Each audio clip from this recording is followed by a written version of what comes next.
Bonsoir à tous, on prend des nouvelles de Hong Kong où la tension monte après près de 6 mois de contestation. Alors comment comprendre ces événements? On va en parler dans quelques instants avec notre invité, le père Bruno Lepeu, prêtre des missions étrangères de Paris à Hong Kong. Et puis dans l'actu des églises, un congrès sur la miséricorde a démarré au Burkina Faso, on y reviendra. Mais tout de suite, ce qu'il faut savoir sur Hong Kong.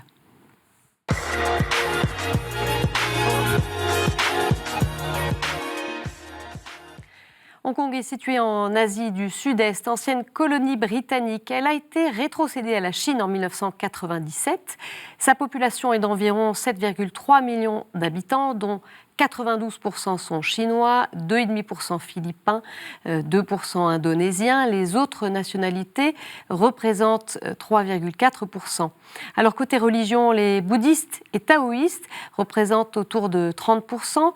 Les protestants sont 6,7%, les catholiques 5,3%. On compte environ 550 000 catholiques, la plupart sont chinois, mais il y a aussi des Philippins et des expatriés. Les musulmans sont 4,2%, les hindouistes 1,4%, les sikhs, une petite minorité de 0,2%, et puis les athées et autres confessions représentent autour de 54%. Alors le diocèse de Hong Kong appartient officiellement à la Chine, mais la liberté religieuse y est beaucoup plus importante. Sur le plan politique, depuis la rétrocession, le statut de Hong Kong est aujourd'hui celui de région administrative spéciale. Sous souveraineté chinoise, elle bénéficie d'une semi-autonomie et de liberté qui n'existent pas en Chine continentale, et ce en théorie jusqu'en 2047. Elle conserve la justice, sa monnaie, son système politique, c'est le principe un pays, deux systèmes. Mais depuis une dizaine d'années, Pékin s'immisce de plus en plus dans les affaires hongkongaises, et on va bien sûr en parler aujourd'hui. En témoigne ce projet de loi sur l'extradition vers la Chine continentale qui avait déclenché des manifestations massives. C'était au mois de juin, le 9 juin, plus d'1 million de Hongkongais ont manifesté. Le 12 juin, ces manifestants bloquèrent le Conseil législatif, c'est le début des violences policières. Le 15 juin, Carrie Lam, la chef du gouvernement, suspend le projet de loi. 16 juin, près de 2 millions de Hongkongais dans la rue descendent. Donc, ce qui laisse entendre que ce projet de loi, la suspension n'a pas été suffisante. Le 21 juillet, c'est l'attaque de la mafia dans le métro. Le 4 septembre, Carrie Lam annonce cette fois le retrait définitif du projet de loi. Et puis le 11 novembre, on observe une intensification des violences entre les manifestants et la police après le décès d'un étudiant. On va faire le point sur tout cela avec notre invité.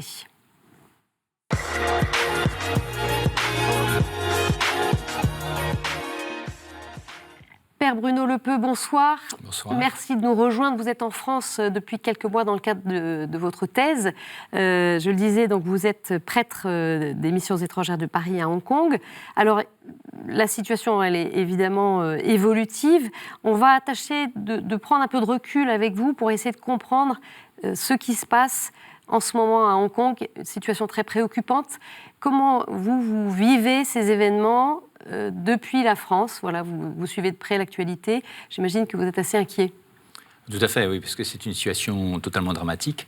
Et moi, je préfère être là-bas avec les gens que j'aime et être à leur côté, même si on peut pas faire grand-chose. Mais c'est sûr que voir ça de loin, c'est assez éprouvant.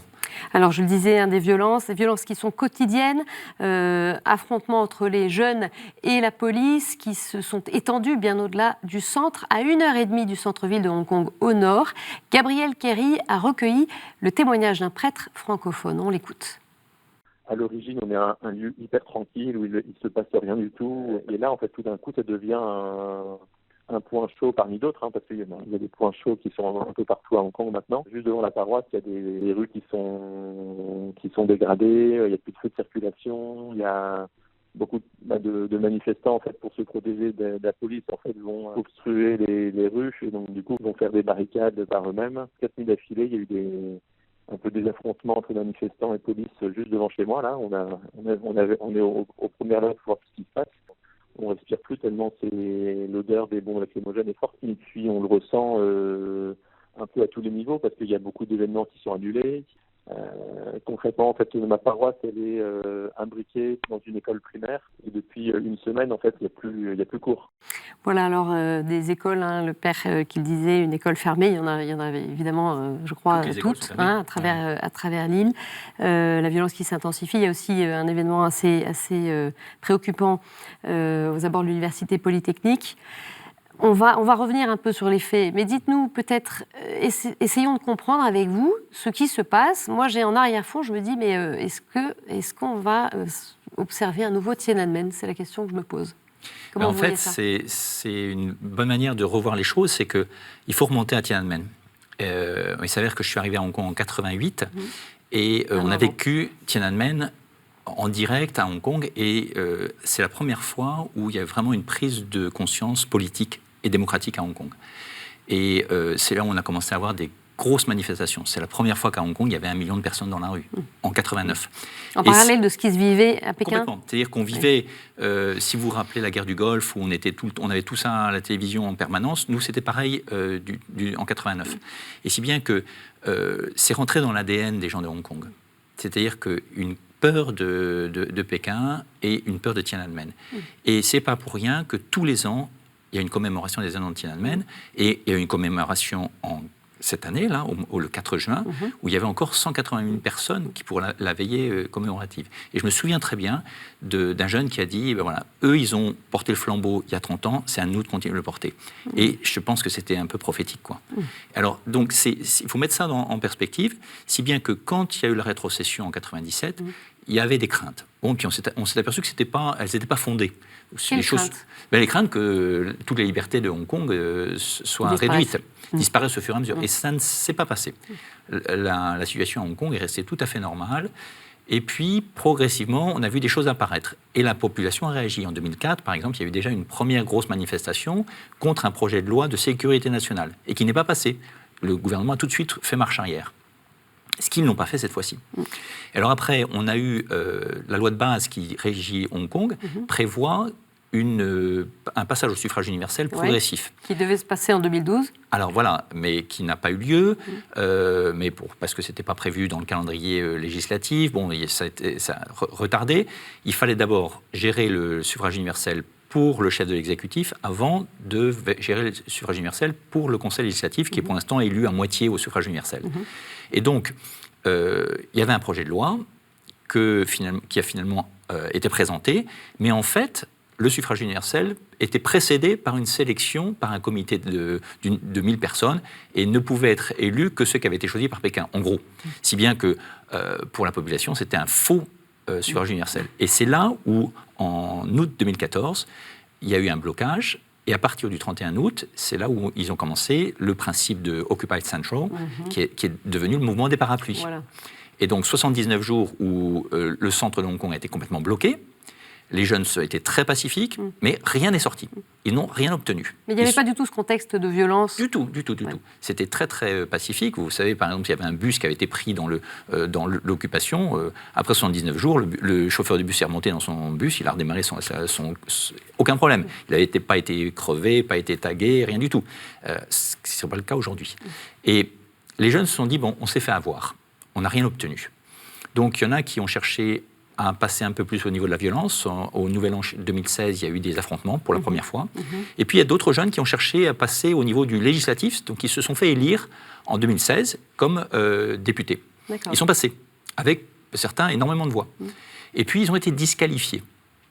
2 ont fait un peu les imbéciles au moment de leur prestation de serment en disant Hong Kong c'est pas la Chine et ça, donc ils ont été disqualifiés immédiatement, et 4 autres ont été disqualifiés a posteriori, si bien que les démocrates ont perdu la majorité au Parlement. Non, pardon, ont perdu leur minorité de blocage au Parlement. D'accord.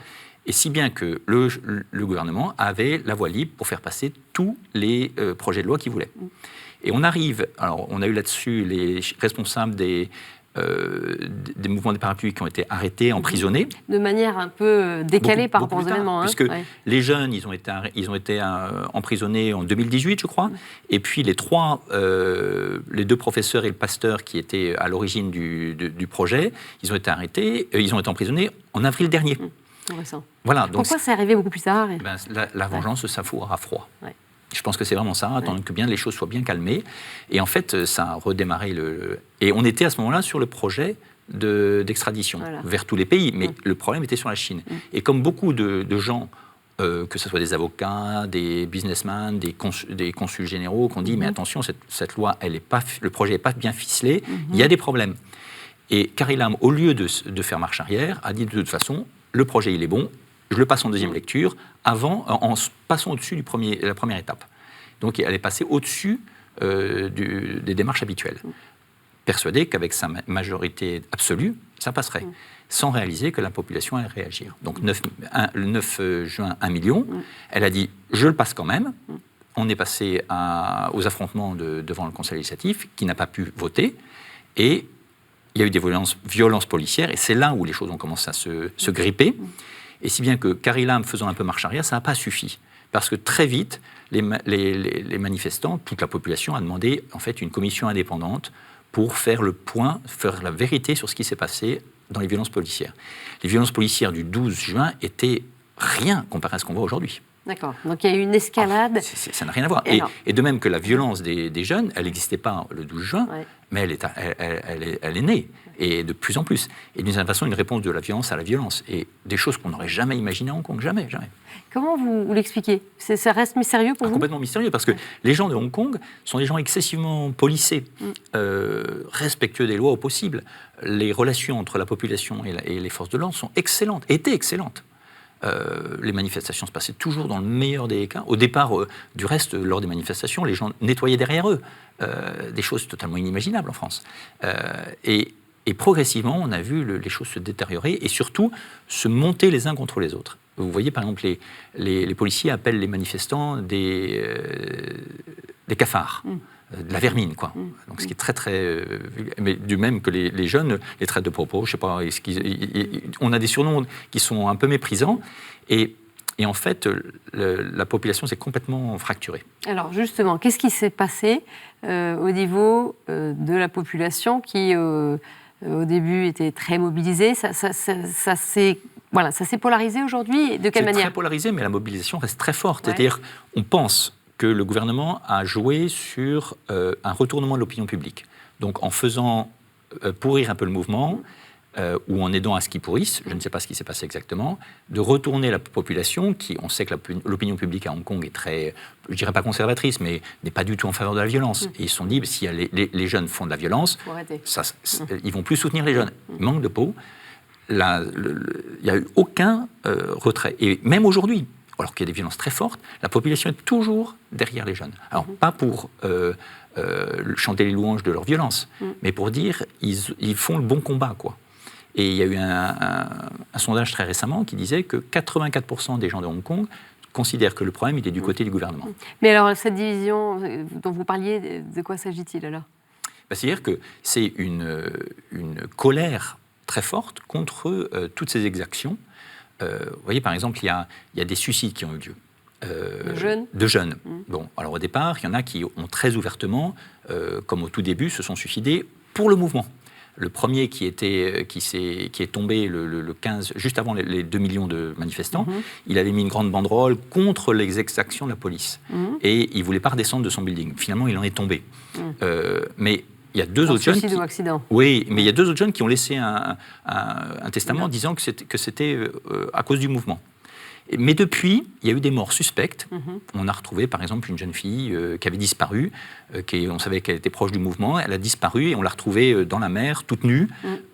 Et la police a immédiatement classé le cas comme suicide, sans vouloir faire d'enquête, et la crémation a eu lieu tout de suite. Alors que la moindre des choses, c'est une femme qu'on retrouve nue dans la mer, on peut imaginer que ça peut être suspect. Donc on fait au moins une enquête, même si ça aboutit à un non-lieu.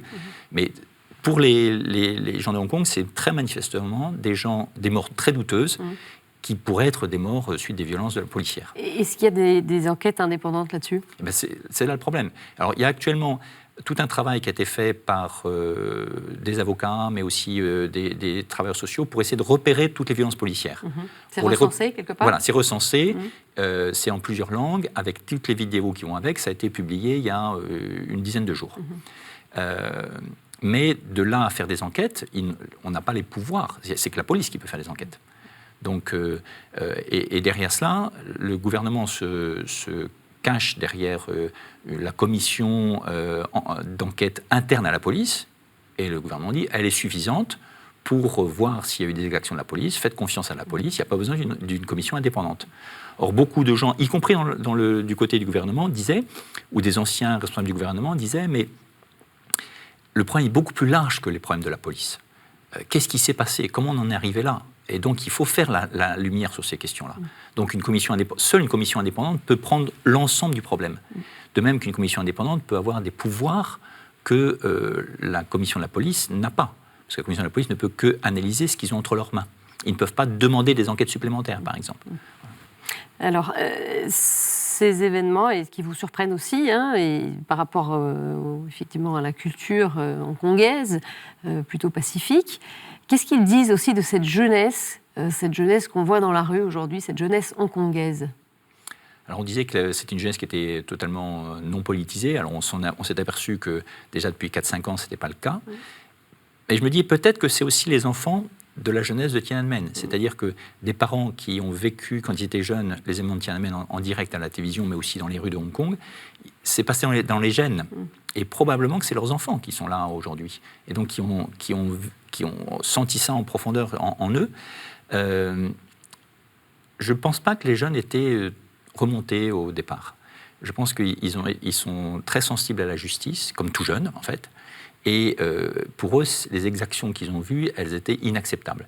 Inacceptables d'autant plus qu'on n'avait jamais vu ça à Hong Kong. Bon, un policier qui tape sur un manifestant, on a vu ça ailleurs. Mais à Hong Kong, on ne voyait pas ça. Un policier qui tapait sur un manifestant, il était arrêté et jugé. Alors que là, on a vu... donc des choses qui étaient, pour les gens de Hong Kong, encore plus choquantes, en fait. Et donc totalement inacceptable. Ce qui fait que la tension est montée, et puis les jeunes, quand la tension monte, ils mettent beaucoup d'adrénaline là-dedans, et ils se battent, et ils vont plus loin que ce qu'on espérait, quoi.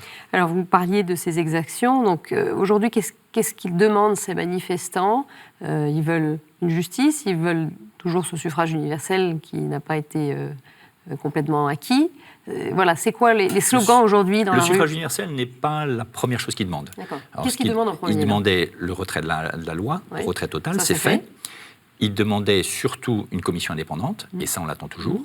Ils demandaient à ce que les jeunes ne soient pas jugés comme émeutiers, et ils demandaient à ce que les jeunes soient libérés. Alors, et puis bien sûr le suffrage universel en cinquième. Et la chef de l'exécutif a dit qu'elle ne donnerait rien.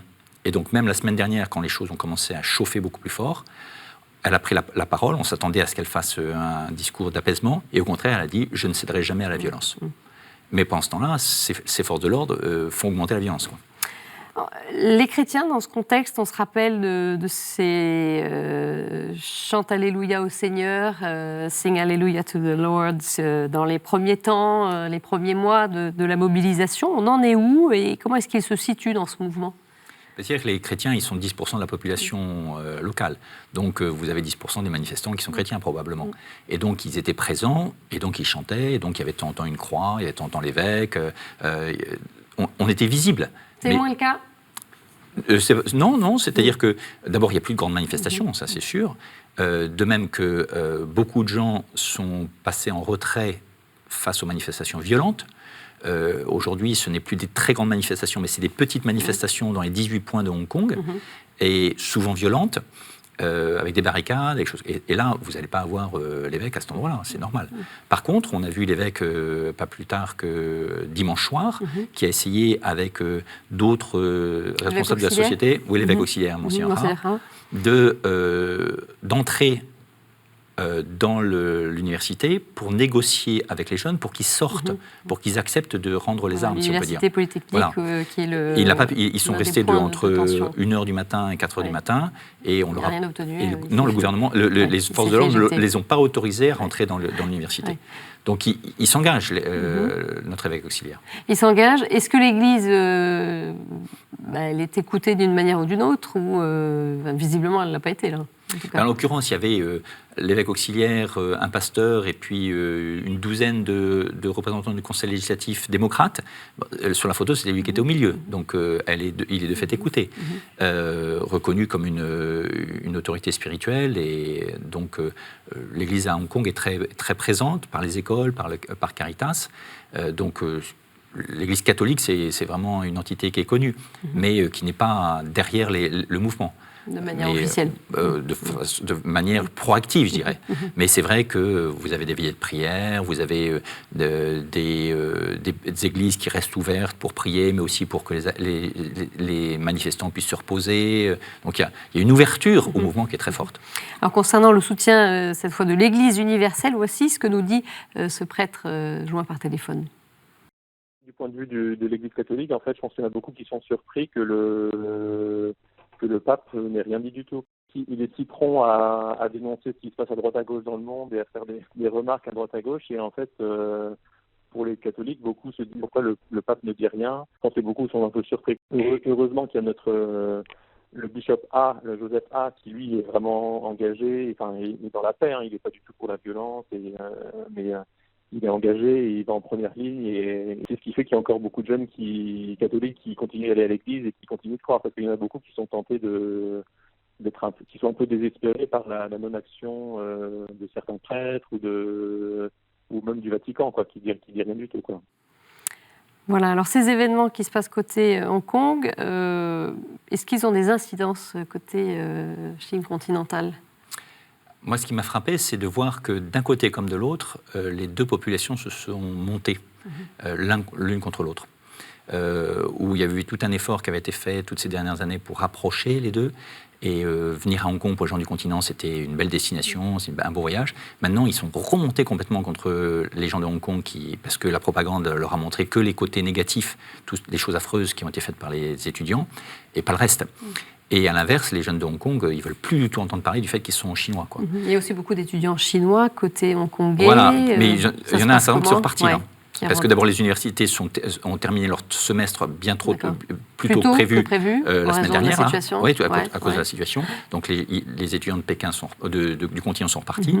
Mais surtout, on sent aussi une animosité contre Hong Kong, et je pense que c'est triste parce que ce n'était pas le cas avant, quoi. Et donc, je ne sais pas comment on va pouvoir recoller les morceaux dans les années à venir. Une réaction sur le fait que le pape ne se soit pas exprimé? Là, je ne saurais pas dire du côté du continent. Et de votre point de vue? Moi, je pense que, de fait, comme on l'a entendu, le pape il intervient sur beaucoup de choses. Il n'est pas intervenu cette fois-ci. Il va passer entre la Thaïlande et le Japon, au-dessus de la Chine. Est-ce qu'il va dire une bénédiction pour Hong Kong? On espère. Mais ce qui est sûr, c'est qu'il sait que c'est très sensible, puisque quand il y avait eu le chef du NBA, un patron du NBA aux États-Unis qui a fait un petit tweet sur Hong Kong, immédiatement, l'équipe de NBA ne pouvait plus aller jouer en Chine. Donc les Chinois sont très, très sensibles sur ces questions-là. Merci beaucoup, Père Bruno Lepeu, pour votre éclairage. On va bien sûr continuer à suivre ce qui se passe à Hong Kong dans les prochaines semaines.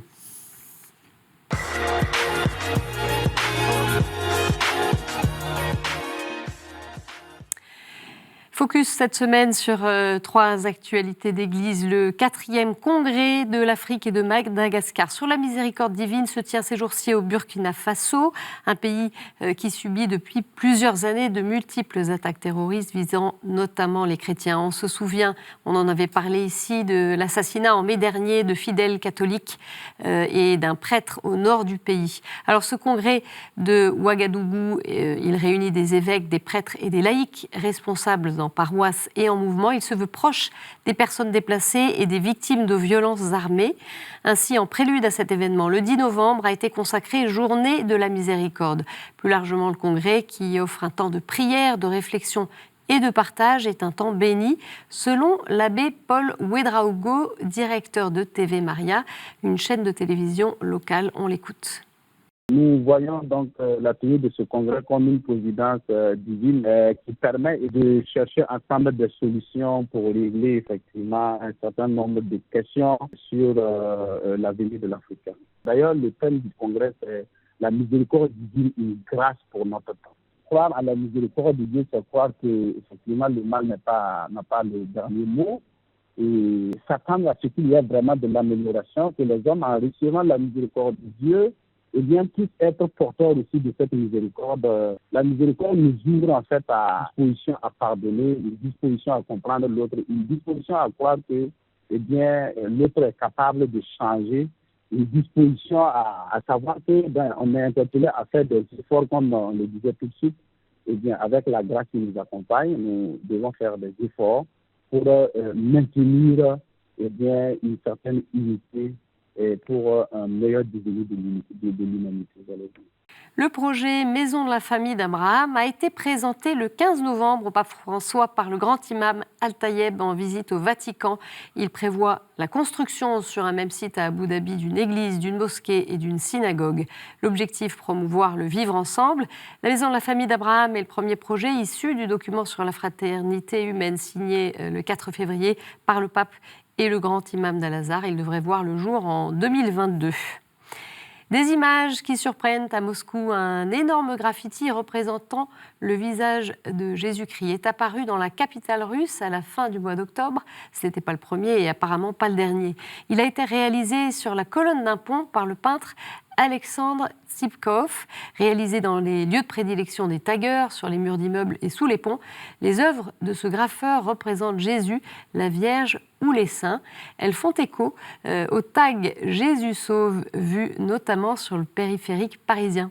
Voilà, c'est la fin de cette édition. Merci de l'avoir suivi. Très belle semaine à tous. Au revoir.